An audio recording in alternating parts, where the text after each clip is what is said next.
जय Shri Krishna, Radhe Radhe. I hope आप सब लोग बहुत अच्छे होंगे। चलिए कर्मयोग की चर्चा को आगे बढ़ाएंगे कि श्री कृष्ण क्या कहते हैं कर्मयोग के बारे में। तो श्री कृष्ण यहाँ पर बताते हैं कि आप और हमारे जो जीवन में है वो कर्मों की प्रधानता क्यों है, कर्म क्यों जरूरी है, कर्म क्यों करना चाहिए और क्या कर्म का परिणाम आता है। क्योंकि आप और हम देखते हैं कि जीवन में सारी जो आप देख रहे हैं सुख है दुख है जो भी है आपके और हमारे जीवन में, उसका मूल कारण कर्म ही है। अगर आपके और हमारे कर्म अच्छे हैं तो यहाँ तक कि आप और हम देखते हैं कि सभी साधु संत सभी शास्त्र पुराण ये कहते हैं कि आज भी हमारे जीवन में जो आ रहा है सुख और दुख वो भी कर्मों के ही कारण है। तो यहाँ पर आप और हमें कर्म करते वक्त सजग रहना चाहिए। यही श्री कृष्ण कह रहे हैं कि अगर कोई हमारी भक्ति भी करता है ना तो उसे कर्मों का त्याग नहीं करना चाहिए, क्योंकि कर्मों का त्याग किया ही नहीं जा सकता है। श्री कृष्ण कहते हैं भाई कर्मों का त्याग तो आप और हम कर ही नहीं सकते हैं। क्यों नहीं कर सकते हैं? क्योंकि भगवान कहते हैं यहाँ पर कि कोई भी जीव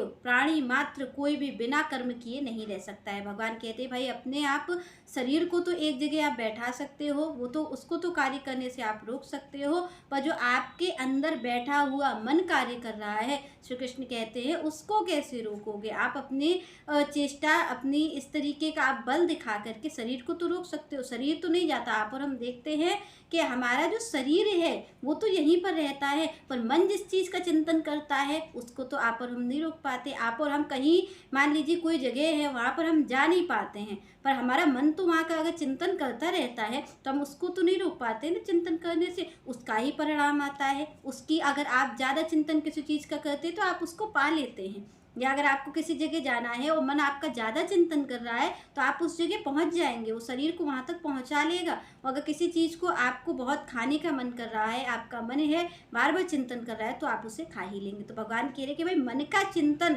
अगर संसार की ओर है तो आप भले ही एकांत में बैठ जाओ जाके, आप संसार में ही हो। श्री कृष्ण कहते हैं भाई मन मन की जैसी गति है। मन अगर संसार का चिंतन कर रहा है तो आप आज नहीं तो कल उसी संसार में जा करके पहुंचोगे। क्यों? क्योंकि आपने शरीर को एक जगह बैठा रखा है पर आपका मन चिंतन कर रहा है। और आपको और हमें एक चीज़ जाननी चाहिए कि आप और हम जिसके अनुसार कार्य कर रहे हैं, जिसके आप और हम गुलाम हैं, वो कौन है? वो मन ही है। सब अपने मन के अनुसार ही कार्य कर रहे हैं। सारे लोग आप देखेंगे कुछ खाते पीते भी है तो आप और हम यही तो कहते हैं कि हमारा मन है ये खाने का, हमारा शरीर ऐसा कह रहा है, ऐसा तो हम नहीं कहते। आप और हम कहते हैं कि आज हमारा ऐसा मन है खाने का, आज हमारा ऐसा मन नहीं है खाने का, आज हमारा मन है ऐसा कार्य करें। तो आप देखते हैं कि आपका मन ही आपसे कार्य करवाता है। मन केवल आपको शरीर आपको मिला है उस कार्य को सिद्ध करने के लिए, करवाता तो आपका और हमारा मन ही है। जिस कार्य को चाहता है वो उसी कार्य को करवा लेता है। शरीर तो केवल और केवल निमित्त है उस कार्य को करवाने का। आपके मन में आप देखिए अगर कोई अच्छा कार्य कर रहा है तो उस अच्छा कार्य करने की कहीं ना कहीं उसके मन में ही कभी इच्छा हुई है, कभी ना कभी उसके मन में ही वो अंकुर फूटा है जिस कार्य को वो आज कर रहा है। तो शरीर करता हुआ दिखता है पर शरीर करने में नहीं लग जाता है, कहीं ना कहीं वो इच्छा मन की ही होती है। तो यहाँ पर श्री कृष्ण कह रहे हैं कि आप अगर ये सोचो कि आप भक्ति मार्ग को, जैसा लोग कहते हैं कि भाई कर्मों का त्याग कर दो एकांत बैठ जाओ, तो यहाँ पर भगवान कह रहे हैं एकांत में आप शरीर को ही तो बैठा लोगे, मन को एकांत में बैठाने की क्या विधि है? वो तो संत ही बताएंगे ना आपको। वो तो बिना भगवान की शरणागति के मन तो एकांत में बैठ नहीं सकता है। भगवान कह रहे हो जब तक मन एकांत में नहीं बैठेगा, यही तो अर्जुन कह रहे हैं श्री कृष्ण से कि आखिर कौन है ये जो बलपूर्वक मुझसे कार्य करवा ले रहा है, मैं नहीं चाहता हूँ उसके बाद भी मुझसे कार्य करवा लेता है, ये कौन है आखिर शत्रु मेरा जो मुझसे जबरदस्ती गलत कार्यों को करवा रहा है? तो यहाँ श्री कृष्ण कहते हैं वो कौन है? वो रजोगुण है। वो रजोगुण से जो तुम्हारे अंदर ये उत्पन्न हुई है ना इच्छा गलत कार्यों को, तो भगवान कहते हैं वो रजोगुण के द्वारा उत्पन्न हुई है। तो इसको कैसे साधा जाए, कैसे अपने, क्योंकि आप और हम शरीर को तो एकांत में बैठा देते हैं पर देखते हैं कि कई लोग होते हैं जो त्याग करके जाते तो है संसार को, पर क्योंकि उनका शरीर ही तो त्यागता है संसार को, शरीर से ही तो त्यागा हुआ होता है, तो इसका परिणाम क्या होता है कि आप देखेंगे 8-10 साल बाद 15 साल बाद फिर वो इसी संसार में आ जाते। क्यों? क्योंकि उन्होंने शरीर से त्यागा था, मन ने तो कभी त्यागा ही नहीं था। और यहाँ पर आप भक्तों को देखेंगे, बड़े बड़े भक्त हुए हैं, उन्होंने शरीर से नहीं त्यागा है, क्योंकि शरीर से तो कोई फर्क ही नहीं पड़ता है शरीर कहाँ पर है, उन्होंने मन से त्यागा है। तो वो संसार में रह करके भी उन्होंने भगवान की प्राप्ति कर ली, क्योंकि यहाँ पर उनके मन ने एकांत किया है, मन एकांत में गया है, मन ने त्याग किया है, मन ने संसार को छोड़ दिया है, वो एकांत में रहता है। और शरीर तो घोर संसार में दिखाई पड़ता है, उसके बाद भी उन्होंने भगवान की प्राप्ति की। तो यहाँ पर श्री कृष्ण कहते हैं कि भाई ये जो बलपूर्वक शत्रु जो है ना, जिस शत्रु की बात कर रहे हैं अर्जुन, जो अज्ञात है अर्जुन, अज्ञानवश वो नहीं जानते कि वो शत्रु कौन है, तो श्री कृष्ण परिचय करवाते हैं उस शत्रु से कि शत्रु काम है। रजोगुण से काम की इच्छा उत्पन्न होती है, वही इन चीज़ों को करवा लेता है। तो यहाँ पर श्री कृष्ण कहते हैं इंद्रियाणि पराणि आहु इंद्रियभ्यः परम मनः मनसः तू परा बुद्धि यह बुद्धि परता तू सह।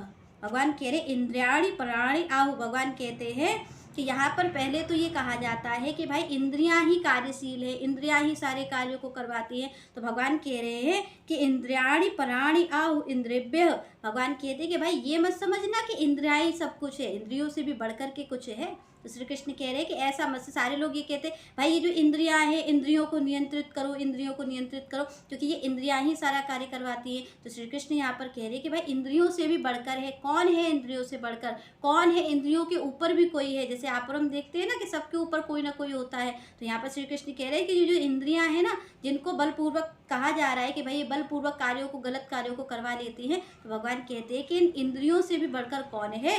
तो यहाँ पर श्री कृष्ण कह रहे हैं इंद्रियाणि पराणि आहु इंद्रियभ्यः परम मनः, भगवान कह रहे हैं कि इनसे बढ़कर कौन है, मन है। इंद्रियों से बढ़कर के कौन है, मन है। क्योंकि देखिए आपकी हमारी इच्छा होती है, वो इच्छा कहाँ होती है, मन में ही तो होती है। मन ही तो कहता है कि भाई इस कार्य को करना है और आप हम करने चल देते हैं। तो श्री कृष्ण कह रहे हैं इन इंद्रियों से बढ़कर के कौन है, मनः। और मन से क्या है, भगवान कह रहे हैं मनसः तू परा, और मन से भी कोई ऊपर है, वो कौन है।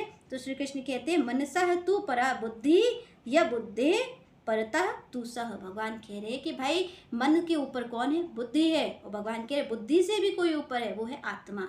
तो श्री कृष्ण कहते हैं कि भाई सबसे पहले क्या है, इंद्रियां हैं, इंद्रियों से बढ़कर के मन है, और मन से ऊपर बुद्धि है, और बुद्धि से ऊपर आत्मा है। और भगवान कह रहे हैं कि भाई ये आत्मा संतुष्ट हो, इसके लिए क्या करना चाहिए कि सबसे पहले आपको अपने मन को श्री कृष्ण में लगाना चाहिए। क्योंकि देखिए ये सारी चीज़ें जो है ना, मन है, पहले मन में इच्छा उत्पन्न होती है कार्य करने की, बुद्धि सही गलत को बताती है कि भाई इसको करना है कि नहीं करना है, फिर भी हमारे मन में इतनी प्रबलता होती है कि बुद्धि भी सही गलत का निर्णय नहीं कर पाती, हम गलत चीज़ों की ओर चल देते हैं। पर भगवान कहते हैं कि भाई इन सबसे ऊपर आत्मा है, आत्मा कभी गलत कार्यों का पक्ष नहीं लेते। यहाँ पर सारी चीज़ भ्रमित हो सकती है, आपका मन गलत कार्यों को कह सकता है, पर आप जानते हैं कि जो आपकी अंतरात्मा है वो कभी भी गलत कार्यों को नहीं कर सकती। तो श्री कृष्ण कहते हैं कि भाई ये जो आत्मा है ना, इसे मुझ में लगाओ, अपने मन को।